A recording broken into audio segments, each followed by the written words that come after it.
The moment I saw the envelope on the counter, I knew something was wrong, not because of the way it was placed, centered perfectly, like it was meant to be seen first thing, but because of the handwriting. My son Darren never handwrote anything unless he wanted to make a point, and he always did it with that same smug care, like he was signing a document from the White House. I picked it up slowly, my hand trembling just slightly, though I hoped the houseplants were the only ones who noticed. I hadn't had my coffee yet, and something about that silence in the apartment felt wrong. I opened the envelope. Inside was a check, a real one, not even folded. $15,000. My name was already printed on it, and under it, just a note. One line. Mom, it's time. Find a small place. Somewhere far. I blinked. Once. Twice. My throat went dry, and my stomach twisted like it used to when he was a boy, and told a lie with too much confidence. Except this wasn't just a lie. This was a goodbye, an eviction, a calculated move from someone who thought he'd won. I stood still for a moment, letting the silence echo around the kitchen. I could still smell the lemon polish from the morning before, the faint scent of rosemary I'd planted by the windowsill. The apartment, my apartment, felt unfamiliar all of a sudden. Cold. That's when I noticed what was missing. The thick manila folder I always kept in the drawer by the phone. My property documents. Deed.originals. I dashed to the drawer, flung it open, and felt my heart thud against my ribs. Gone. I turned on my heels and stormed into Darren's old room, even though he hadn't lived here in years. Empty. But a few desk drawers had been pulled open, and I spotted his old laptop on the bed. Not his current one, but an older model I knew he kept for side projects. I opened it. Password protected, of course. But he wasn't as clever as he liked to think. I tried his daughter's birthday, his daughter Ava, my granddaughter, the only innocent piece in this mess, and it opened like butter. What I saw on that screen made my fingers go numb. Scans of my deed, emails, real estate agent conversations, legal documents, all dated weeks ago. He'd done it. He'd actually sold my apartment, behind my back, while smiling at me over dinner and helping me carry groceries like the good son he pretended to be. I sat down slowly on the edge of the bed, my knees weak and my mind spinning. But even through the shock, I felt something else blooming quietly in the back of my mind. Not rage, not sadness, something colder, sharper. I whispered it to myself, barely audible. You shouldn't have touched what wasn't yours, Darren. Because what he didn't know, what he never thought to ask, was that the account he used to finalize the sale didn't belong to me. Not entirely. And the real owner, well, she'd been waiting for something like this. Don't forget to subscribe to the channel and comment where you're watching from. I didn't cry. I didn't scream. I just sat there with that old laptop on my knees, staring at the emails, the PDF contracts, the transfer confirmations. Darren had been methodical, smiling in my face while plotting behind my back. He had waited until the perfect moment, and now he thought he was free, thought I'd shuffle off to some sad little condo out near the railroad tracks. My name scraped from the buzzer like I never existed here. But Darren never paid attention to the details. Not when he was a boy, not now as a man. I took a breath, then another. The air tasted different, bitter. And I realized it wasn't just betrayal choking me. It was insult. He hadn't even tried to explain himself. Just dropped that check like he was doing me a favor. Like $15,000 could replace a lifetime of memories, of holidays, of mornings watching Ava paint in the sunroom. My chest ached, not with sorrow, but with something heavy and final, the kind of weight that settles before a decision is made. I stood and walked to the kitchen, the check still in my hand. I folded it twice, neat, sharp, and slid it into the drawer where I kept the takeout menus. That was all it was good for. Then I picked up the phone and dialed a number I hadn't used in almost a year. 2 rings. "Marcy West speaking," came the voice. Low, composed, familiar. I let out the breath I didn't realize I'd been holding. "It's me," I said. "It happened." A pause. Then, "Tell me everything." Marcy wasn't just my old friend. She was also the co-owner of the offshore account Darren had so foolishly funneled the apartment money through. We'd set it up together 5 years ago, after she helped me through the divorce. She'd insisted I diversify my holdings, her exact words, and convinced me to protect my name in case my ex or anyone else ever came for what I built. I'd nearly taken her off the account last year, thinking Darren would never touch it. But something told me to leave it. Now I was grateful I had. "He used the account to finalize the wire transfer," I told her. "He used a power of attorney form I never signed, but the money's gone through, into the account, into ours." Marcy let out a low whistle. "You're saying he just handed you the whole pot?" "He thinks it's his," I said flatly, "but he doesn't even know the name on the account isn't mine alone." There was a long silence on the line. Then Marcy said, "So what's the play?" I looked out the window. Darren's SUV was gone. Good. I had time. We wait. Let him make the next move. Let him get comfortable. She hesitated, then said quietly, "You sure? I know that look in your voice. Don't go too soft on him." I smiled, but it didn't reach my eyes. "Don't worry. I won't." I hung up and stood still for a while, listening to the fridge hum, the wind rattle the glass. I wasn't going to beg. I wasn't going to confront him. Not yet. I wanted him to think he'd won, that I'd faded like he hoped I would. And then, just when he was sure I was gone, I'd open the door wide and show him exactly what $15,000 doesn't buy.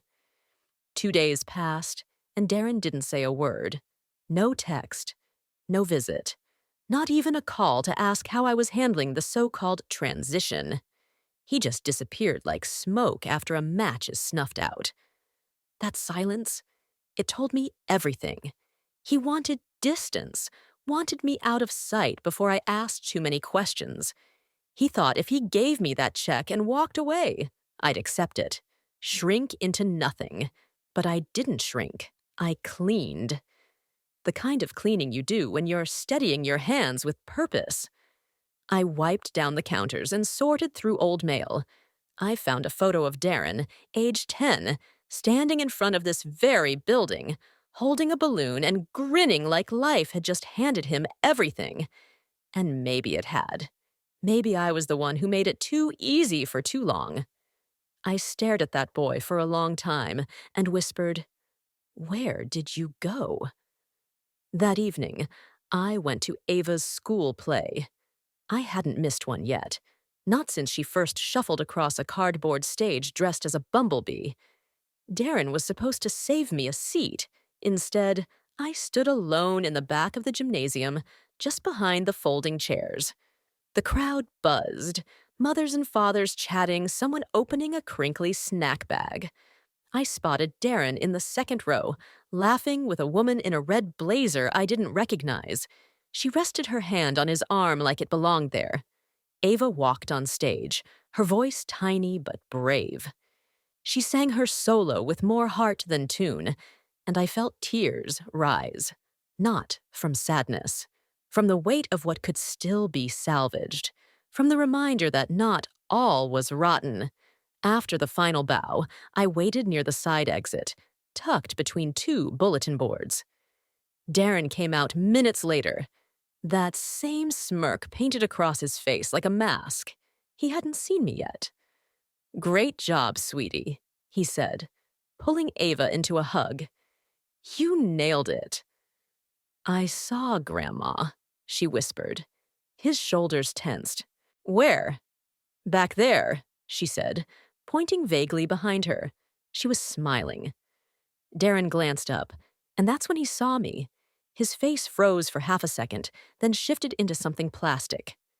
Polite, empty. He walked over, that woman still trailing behind him like a loyal shadow. Mom, he said casually, didn't expect you here. I smiled. Of course I'm here. It's Ava's night. He nodded once. Right. Then, lowering his voice, did you get everything sorted out? I tilted my head, feigning confusion. Sorted out? The place. You know, found somewhere new yet? I looked him dead in the eye and said, I'm just getting started. He blinked. That's all. But it was enough. Enough to tell me that underneath that smug expression, a seed of doubt had just been planted. He didn't respond, just turned back toward the woman and waved a little too quickly. We'll talk later, okay?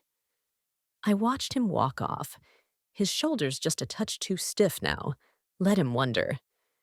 The next morning, I made a pot of strong coffee and sat at the breakfast nook with my old spiral notebook, the one I used to plan Darren's birthday parties and budget the household before apps replaced common sense. There was something grounding about putting pen to paper. No passwords, no blinking cursors, just ink moving forward. Like me, I made a list, a real one, not of what I'd lost, but of what I still had.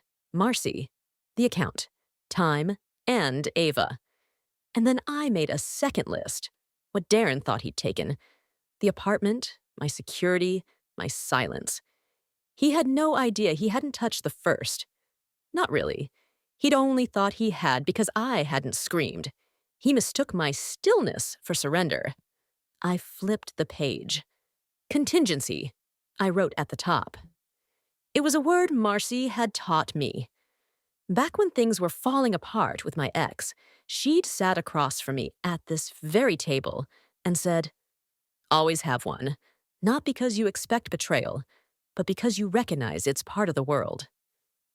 Back then, I thought she sounded a little paranoid. Now I understood it was just wisdom, hard-earned. Later that day, I got a call from Darren. For a moment, I considered not answering, letting him squirm in his silence. But curiosity won. Hi, Mom, he said, his voice a little too upbeat. I kept mine neutral. Hello. So, I was thinking, maybe we should get lunch sometime this week. You know, talk everything through. I waited a beat. Talk what through? He hesitated. Just make sure everything's settled. I know it's been a transition for you. I almost laughed. Transition, like I was just changing addresses, not being betrayed by my only child. Lunch sounds fine, I said. You pick the place. He suggested a trendy spot downtown, the kind of place that serves drinks with flower petals and doesn't bother with menus because everything's seasonal. I agreed. That night, I called Marcy. He wants lunch, I said. Wants to smooth things over. She snorted. Smooth it over with you or with his conscience? Does it matter? Only if you plan on letting him off the hook. I don't, I said. But I want to see how deep the arrogance runs. She paused. Just don't let him flip the narrative. He's banking on you being emotional. I'm not emotional, I said. I'm awake. After we hung up, I stood by the window and looked out at the city lights.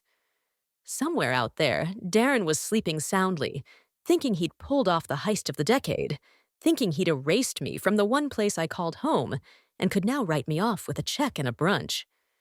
But the thing about betrayal is, it teaches you how to see people clearly. And for the first time, I was really seeing Darren. Not the boy I'd raised, but the man he'd become. The man I would now have to stand against. The game was on. He just didn't know I'd already started playing. I wore navy, sharp lines, clean stitching, a blouse with a high collar and a silver pin Darren gave me on my 60th birthday, back when he still called me Mom, with softness. I added the earrings his father once bought in Charleston. Small diamonds, nothing flashy, just enough to say, I remember who I am. The restaurant was already full when I arrived. Tables of laughing people, couples clinking glasses, servers gliding between them like dancers. Darren stood when he saw me, arms wide like we were reuniting after years apart, not meeting days after he sold my home out from under me. Mom, he said, with a grin that didn't quite reach his eyes. You look incredible. I smiled back. So do you. Success suits you. He flinched just a little, then gestured for me to sit. We ordered quickly. He chose something expensive, rare steak and some cocktail I couldn't pronounce. I stuck to iced tea. He leaned forward once the waiter left. Look, I just want to make sure we're okay. I know the transition hasn't been easy, and maybe I moved too fast, but I raised a hand gently. Darren, let's not pretend this was about moving fast. You sold my apartment behind my back. You forged my signature. And then you left me a check like I was a tenant getting a security deposit. His smile faltered, just for a beat. Then he chuckled softly, eyes darting around. Mom, let's not get dramatic. You've got options. And you're not getting any younger. That place was too much for you to manage anyway. There it was. The condescension. He wrapped cruelty in the language of concern and expected me to swallow it with gratitude. I didn't blink. And was that your decision to make? I was helping. I did what Dad would have done. Looked out for the family. I let the silence stretch between us like a drawn string. He shifted, sipped his drink, glanced toward the kitchen. You used an account you didn't understand, I said quietly. One with 2 names on it. That got his attention. His eyes locked on mine. What are you talking about? I tilted my head, as if pondering how much to give him. Do you know who Marcy West is? His mouth opened, closed, opened again. That name was on the account? I thought. You didn't think, Darren. You assumed. You found the login. You saw the routing, but you never checked ownership. You never asked why I kept things separate. His voice dropped. Why would you? I'm your son. No, I said, my voice low but steel-edged. You're a man who used his own mother's trust like a crowbar. He pushed his chair back an inch. Okay, let's slow down. We can figure this out. Just tell me what you want. What I want. I looked around the restaurant. 2 women beside us were pretending not to listen, but hanging on every word. A man 3 tables down kept glancing our way. Good. I leaned in, lowered my voice. I want you to remember this moment, Darren. I want you to remember that you tried to play chess with someone who taught you how to hold the pieces. I want you to remember that just because I'm quiet doesn't mean I'm weak. He stared at me, stunned. And I want you to understand, I said. You don't own me. You don't own what I've built. And you don't get to rewrite my ending. He sat back, pale. I smiled, picked up my tea. I'll send you a copy of the trust papers. You'll see your name was never on it. And just like that, the floor shifted beneath him. I excused myself from the table, straightened my blouse in the mirror by the door, and walked out into the sun. For the first time in weeks, I didn't feel like a woman surviving. I felt like a woman returning. The silence after that lunch was more telling than any outburst. Darren didn't call, didn't text, didn't send one of his sugar-coated emails pretending to care about my next steps. Nothing. The boy who once called me 3 times a day when his daughter was sick had gone completely still. And that silence told me one thing. He was spiraling. I spent those days tending to my tomatoes. That little balcony garden had been the one place no one had tried to take from me. I found something healing in the rhythm of it. The clipping, the watering, the waiting. I found peace in things that didn't talk back. Then, on the fourth morning, Marcy called. He tried to access the funds, she said without greeting, logged in twice, tried transferring to a personal account with a memo that said, "Inheritance reimbursement." She laughed dryly. Ballsy. I leaned against the counter. Did it go through? Not a penny. I locked the account down after the first attempt, changed the access codes, rerouted approvals. He's locked out, for good. For the first time, I let myself smile. Really smile. Marcy hesitated. He's not going to let this go. You know that, right? I do. He's desperate. And desperation makes people clumsy, dangerous. She didn't have to say what we were both thinking. Ava. He would never come after me directly now, not with legal leverage out of his reach. But Ava, his daughter, my heart. That was still a place where he might try to regain favor, or worse, turn her into a pawn. Later that afternoon, I got a call from Ava's school. Her teacher, Mrs. Rosenthal, said Ava had seemed withdrawn during class. When I asked if something had happened, she said Ava had mentioned her father was worried about Grandma going away forever. My throat tightened. I asked if I could pick her up early. Ava was waiting near the office, her small hands wrapped tightly around her backpack straps. She looked up at me with those big amber eyes, so much like her mother's, eyes full of questions. "Are you okay?" she asked, her voice barely above a whisper. I crouched down, brushing a curl from her cheek. "I'm okay, sweetheart. Why do you ask?" She shrugged, looking away. "Dad said you might be mad forever. That maybe you don't want to see us anymore." My jaw clenched, but I forced my voice soft. "That's not true. I will always want to see you. No matter what happens between grown-ups, you and I are forever." She nodded slowly, then leaned in and hugged me. And in that moment, I knew exactly what Darren was trying to do. Undermine me quietly, sow seeds of guilt before I could set fire to his fiction. He wasn't coming after me legally. He was coming after my love. We went out for milkshakes that afternoon, just like we used to on Fridays. I let her pick 2 toppings and told her the story of how her dad once fell into the koi pond at the botanical gardens. She laughed so hard she snorted chocolate syrup. Later, after I dropped her off and she waved at me from the doorway, I pulled over a block away and called Marcy. "He's starting to weaponize her," I said, "using fear, manipulation." "Then it's time," Marcy said. "You sure you want to go that route?" I looked out at the soft orange sky, the city buzzing just under the surface. "I didn't come this far to let him rewrite me as the villain," I said. "If he wants a war, we do it in the open." Marcy was quiet for a beat. "Then I'll prep the documents." Because if Darren wanted to use family as his shield, I was going to use the truth as my sword. The day the papers were delivered, the weather turned cold, like the air itself knew something serious was unfolding. The manila envelope sat on my kitchen table, like a final warning bell before the curtain rises. I opened it carefully, my fingers steady this time. Inside, a cease and desist letter, notarized affidavits, and a detailed asset trail signed by Marcy's law firm, all pointing to one undeniable fact.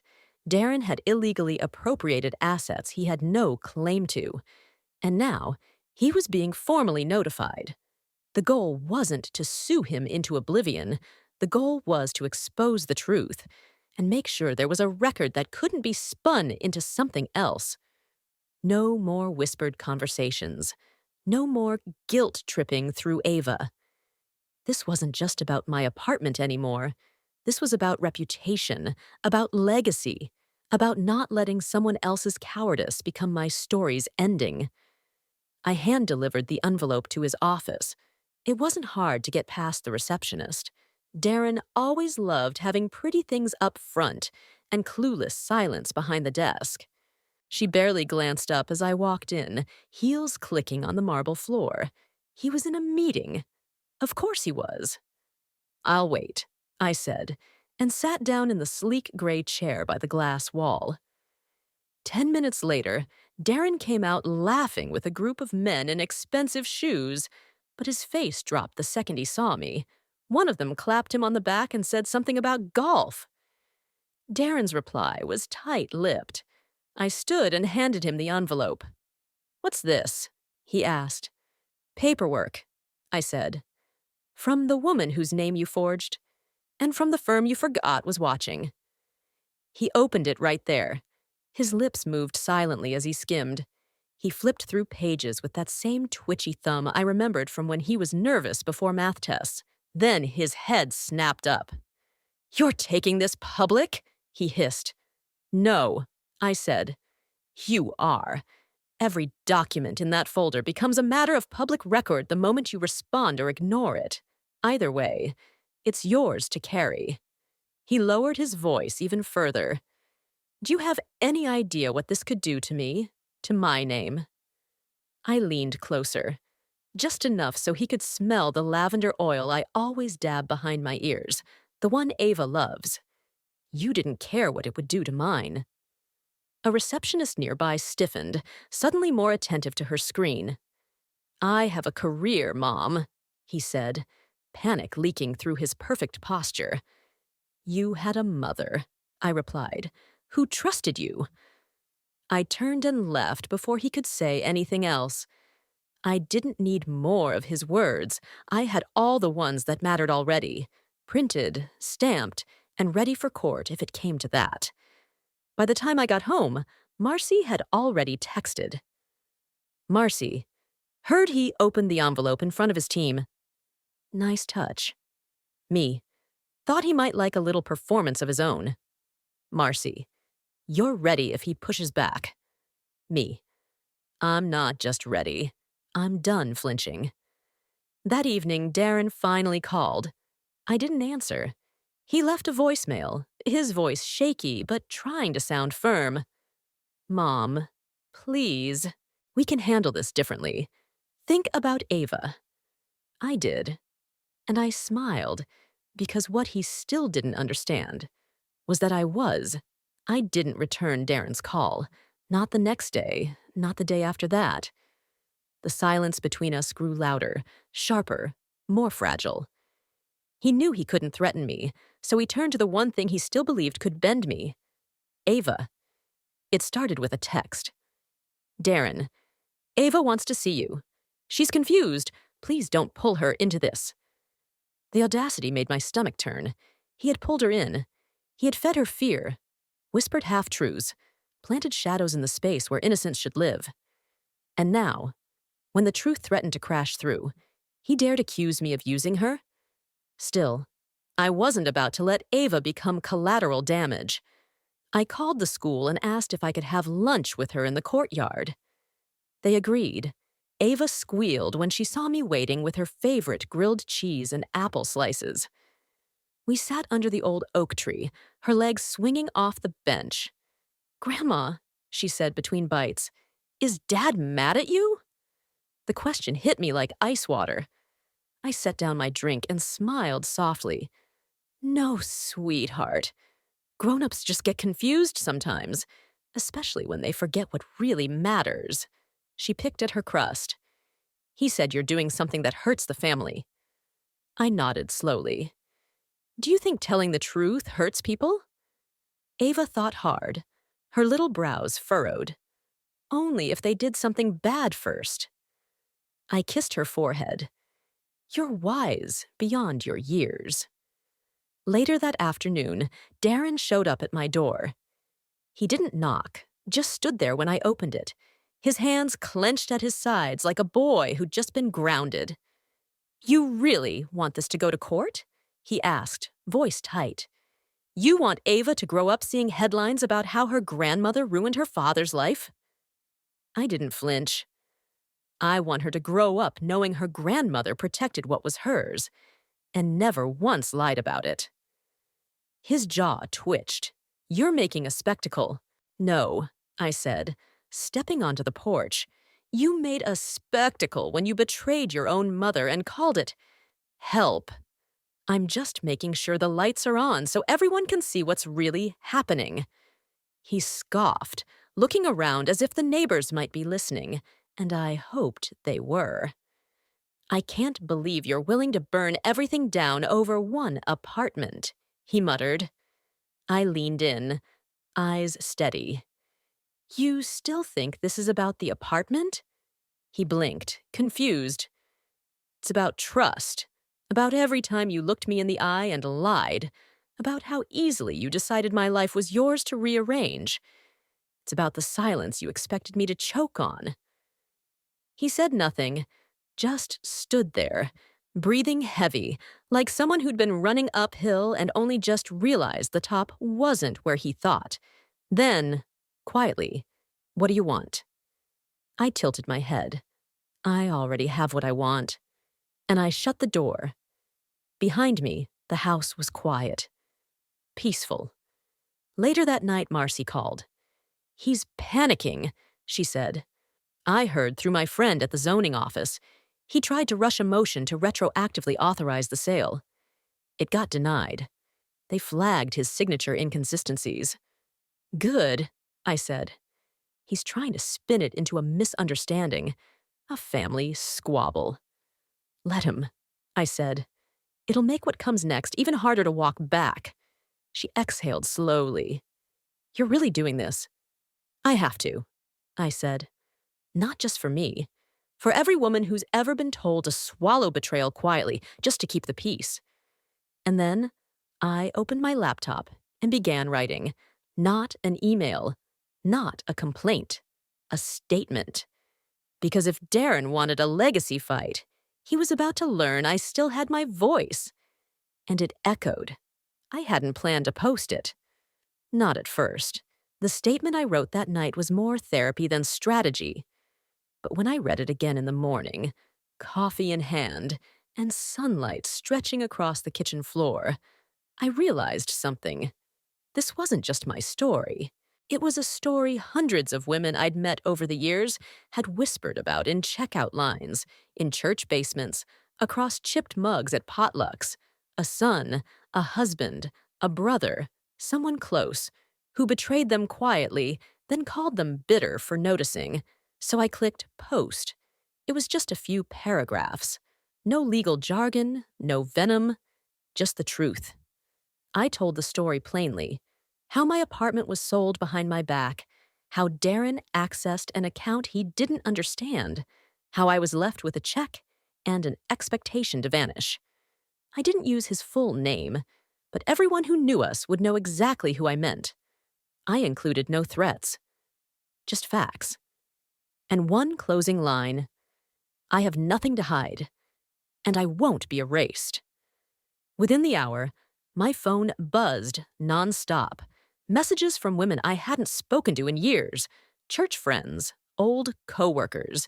Even Ava's teacher sent a private note thanking me for the bravery to speak. One woman, Marcy forwarded it, shared my post in a community group, and within a day, over 600 comments rolled in. Darren's world moved slower. At first, silence. Then, late that evening, Marcy called again. He's furious, she said, but he won't respond directly. His lawyer advised against it. Smart, I said, though my voice was flat. I wasn't interested in his emotions anymore. I was watching the consequences catch up. By morning, someone had tipped off a local columnist. Not a national scandal. Not yet. But big enough for the neighborhood paper. They ran a piece titled, When Family Lines Get Crossed, One Woman's Fight to Keep Her Voice. The photo was of me walking into the zoning office, envelope in hand. Didn't smile in that photo. I didn't need to. The next time I saw Darren, it wasn't planned. I was at the grocery store, reaching for canned tomatoes, when I heard a familiar shuffle behind me. I turned, and there he was. No suit, no smile, just a man in sweatpants with 3 kinds of milk in his cart, and nothing to say. He stared at me for a long moment. You happy? he asked quietly. I set the can in my cart. No, but I'm not ashamed. He scoffed. You humiliated me. No, I said, turning to face him fully. You did that when you sold what wasn't yours. I just refused to carry your secret. He shook his head like a man who still couldn't believe gravity worked. You think Ava won't grow up resenting you for this? He said. You've drawn a line in the sand. I looked him in the eye and said, I didn't draw it. I just stopped pretending it wasn't already there. He opened his mouth again, then stopped. Just stood there in aisle 4, next to the pasta, with nothing left that could scare me. I pushed my cart past him. Calm. Whole. Outside, the air was cool and bright. As I loaded my groceries, my phone buzzed. AVA. Dad said you told your side of the story. Can I read it? My fingers hovered for a second. Then I replied, Me. Only if you want to. But if you do, remember, I wrote it for you too. Because someday, Ava would grow into a woman. And when that day came, I wanted her to know that silence wasn't her only option. Weeks passed. The noise died down, as it always does. The comments slowed, the emails faded. Even the stares in the grocery store softened back into polite nods. The truth had landed, and it didn't need to be shouted anymore. It simply was. The apartment sale was reversed. The transaction flagged as fraudulent, thanks to Darren's forged signature and the fact that the account never legally belonged to him. It was messy. It was public, but it was done. And I didn't move out. No, I stayed. I stayed in my home, with the rosemary plant still thriving in the kitchen window, and Ava's crayon drawings still tucked in the drawer near the fridge. I stayed in the same place where Darren once took his first steps, and where I took mine again, much later in life. Darren moved back in with his girlfriend. I heard from someone at the zoning office that he'd stepped away from his real estate ventures for now. Translation, his name no longer opened the same doors. And though he hadn't spoken to me since that day in the store, I didn't hate him. I had simply stopped allowing him to define me. And Ava? She read the post. She called me 2 days later. Grandma, she said. I didn't know all of that. Dad didn't tell me the whole story. I know, I said softly. That's why I had to. There was a pause. It made me sad. I know that too. But it also made me proud. That broke something open in me. Quietly, gently. I invited her over for a weekend. No Darren. Just the two of us. She brought a worn copy of a novel she was reading for school, and we baked banana bread while she told me about the boy in her math class who wore too much cologne and didn't know how to whisper. That night, she asked if we could sleep in the living room, just like we used to when she was little. We made a blanket fort, just big enough for the two of us, and watched old movies on mute while making up the dialogue ourselves. At one point, I looked at her glowing face under the string lights, and it hit me. This was it. The win wasn't in the bank account or the reversal of the sale. The win was in this, being able to sit across from the future and know I hadn't disappeared, that my story wasn't edited out. Before she fell asleep, Ava turned toward me. Grandma? Yes. Did you ever think about just letting it go? I looked up at the ceiling. Yes, every day. But then I remembered what happens when women like me let things go. The world forgets us. She didn't respond, just nestled closer. In the morning, she left a note on the fridge in the same spot where Darren once taped up his art. I love your quiet strength. Love, Ava. When I read it, my hands trembled, but not with fear, with peace. Marzi called that afternoon. She asked how it felt to finally be through it. I told her the truth, like I finally got to live a chapter that didn't end with someone else's choice. She laughed. You're a force of nature. No, I said, watching the city move outside my window. I'm just a woman who remembered what she's worth. And I meant it, because the apartment was never just square footage. It was never about the money or the furniture. It was about not vanishing quietly. And I didn't. I stayed. I stood. I spoke. And somewhere out there, I know a woman read my story and felt something shift. Maybe she's at her kitchen table right now. Maybe she's folding a letter she never thought she'd send. Maybe she's just realized she doesn't have to ask for space. She can take it. If so, then all of it was worth it.